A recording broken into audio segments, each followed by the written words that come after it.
Hi! Welcome to our FB page and YouTube channel. We can homeschool. Yes, we can homeschool together. We wish to inspire, encourage, and motivate you, and most of all, educate you through our testimonial videos from friends and other homeschool community families.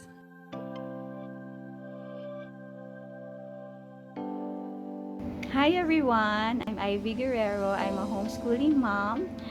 I've been homeschooling our 9-year-old since he was in kinder and now he's in grade 4. So we've been formally homeschooling for 5 years already.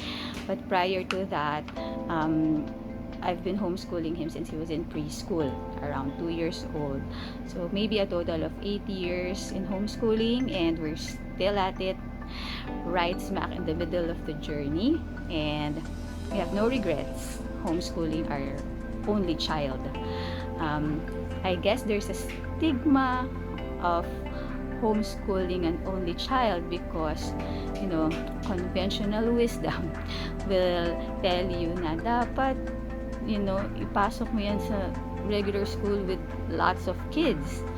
But at the end of the day, you have to go back to your goal as parents.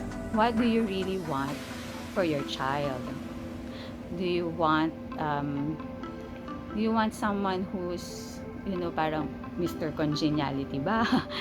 Or do you just want to raise a child who is mature and equipped in every way, spiritually, emotionally, mentally, physically, psychologically, all those things? And what is the best way to accomplish that?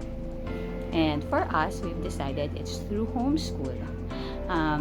We've decided to build the confidence of our introvert son at home before actually, letting him go and be in a big crowd environment where he actually clams up. So we have seen it, we have tried it, different environments, there's really a lot of preparation involved kasi nga he's introvert.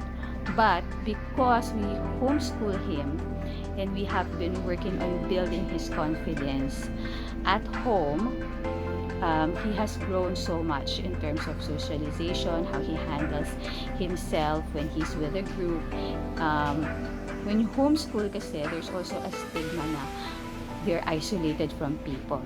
Well, they're not. Okay, exposure is actually largely dependent on you as a parent. So, do you bring your child along when you go out? Do you have meetups with other homeschoolers, with relatives, with other friends? So you actually are more involved in developing the social skills of your child. And what's nice about homeschooling is that the child is not only exposed to kids their age, they're exposed to adults at the same time.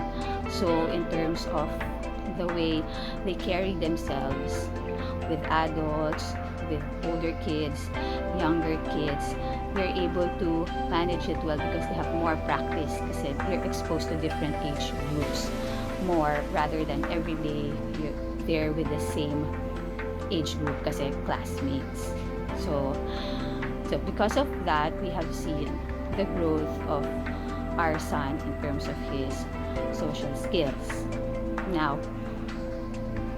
in terms of your ability to homeschool, I'm sure a lot of parents usually, doubt themselves kung kaya ko ba, can I really homeschool?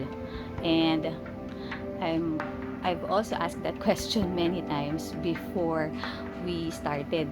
Lagi kong tinatanong even sa mga friends ko na nag-homeschool na, may matututunan ba yung anak ko sa akin? Ako, baka wala, baka hanggang ABC lang, ganun. But then, of course, they were laughing at me and saying na, of course naman, meron. Kasi, you'll do your best, di ba, as a parent. Although I'm not a teacher by profession, you and I, as parents, we both love our kids, di ba? So, we will always try to do what's best for them.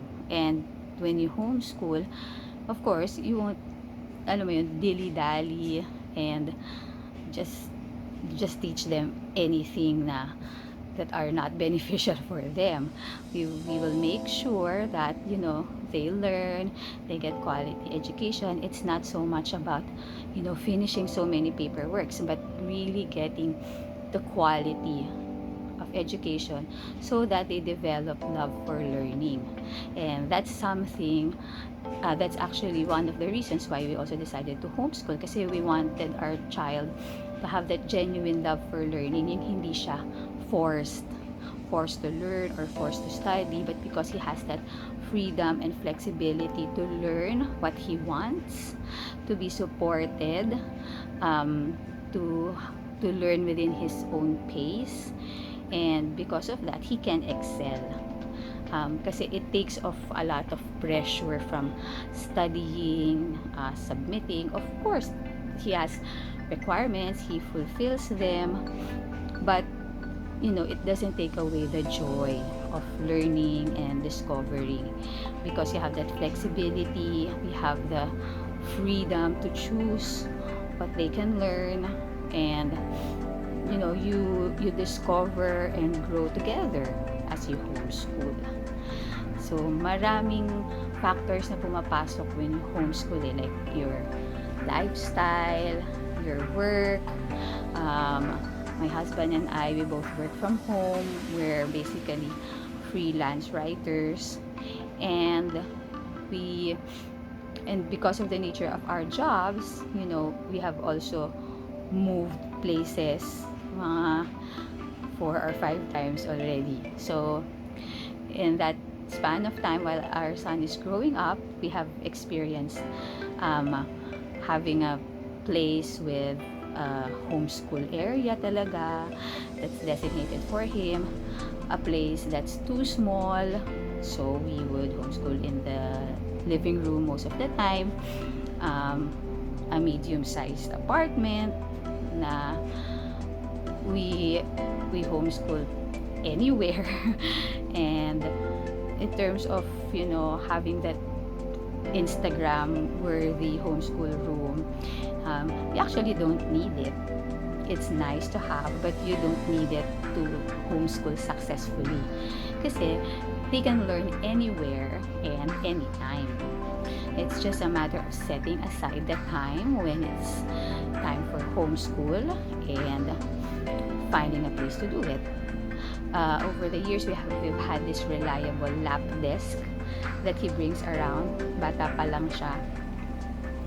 And when he sees it, when I say, get your lap desk, he knows it's homeschool time. So it's something portable. So that way, if we're doing also experiments and stuff like that, for example, we'll do it in the dining room, dala-dala niya yung lap desk niya doon, or we'll do it in the sala, gano'n. Or if I'm not feeling well, so we do it in the bedroom, katabi ko siya, he has his lap desk, and then we homeschool. Yun.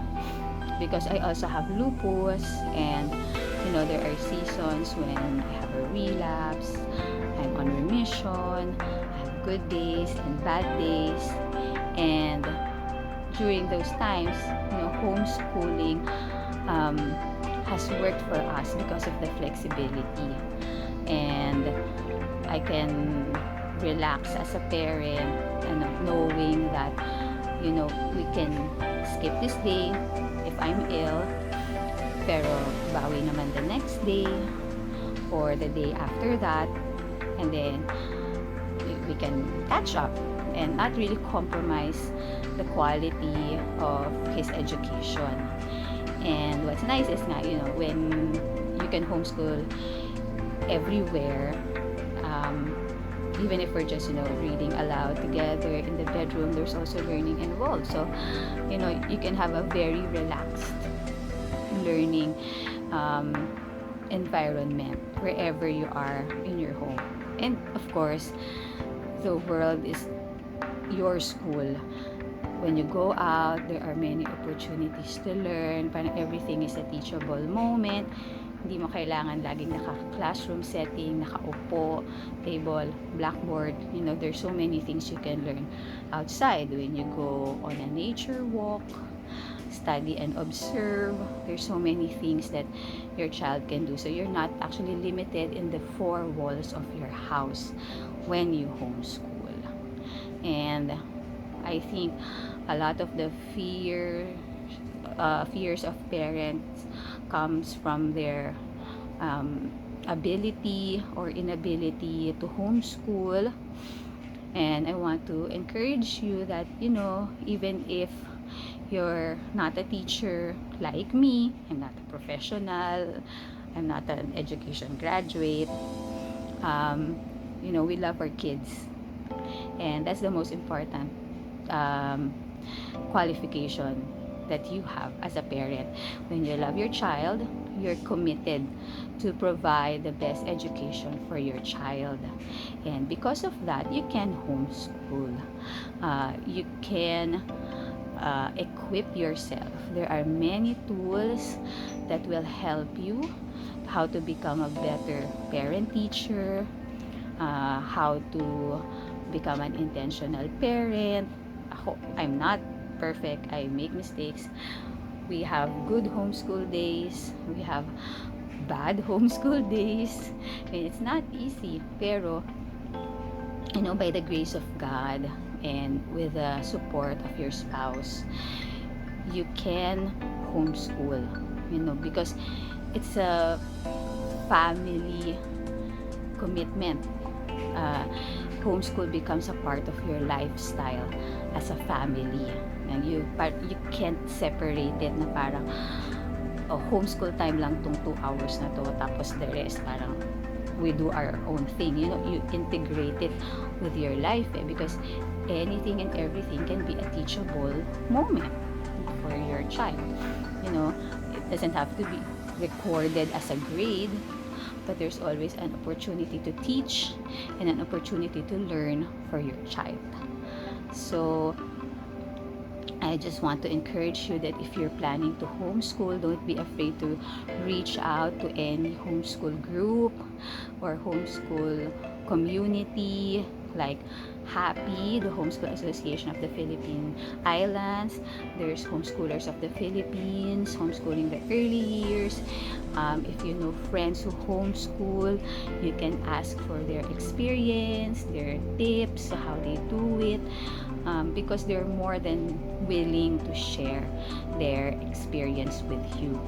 So I hope you're able to get some inspiration and insights from my short sharing.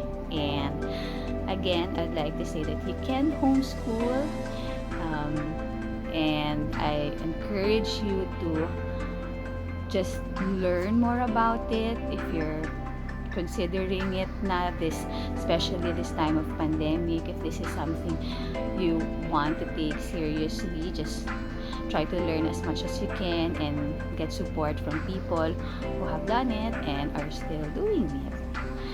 So there, I hope that you can that you're able to learn something from this short testimonial. Okay, God bless you. Bye.